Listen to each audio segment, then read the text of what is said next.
la climatiseur ku ko nekk si ñoom te yaakaar naa du ñoom kese de man damay wax rek bu fekkoon dañ ne xale bi bàyyi nañ ko ak sagoom du ñu taxaw naan rëcc na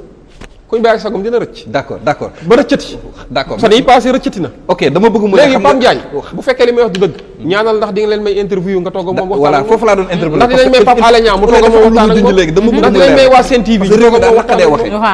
Pape maa ngi ñëw ci yow pour affaire kii bi dama li nga doon wax léegi am na loo doon wax léegi mais jot ko yegg na leer. dañoo wax ak moom téléphone à travers suñu gan bi ñu fi indi woon bi ñu waxee ak moom téléphone ñu ne ko dañoo bëgg nga ñëw mu ne moom pare na pour ñëw émission balance ñu ne ko ñun émission balance de képp ko am problème bi nga xamante ne justice la lëmboo dañ lay woo nga toog émission balance ñu waxtaanee ko mu ne moom ñoo ko teree neex buñ bëggee suba ñu ñëw mu def émission bi ak moom biñ paree téléphone ak moom après wax nañu fu ñu war a jaar biñ fa jaaree nag ba léegi mbir yi dëgër foofu la dëgëree mais Adji Sarr moom pare woon na bu yàgg pour jàkkaarloog ñun waxtaan ak émission balance voilà dama bëggoon mu leer rek xam nga réew mi daal naqadee waxee te comme dañ ko junj rek te kiiwul woon moo tax il fallait que mu expliquer parce que biñ fi waxtaanee moom loolu la ma wax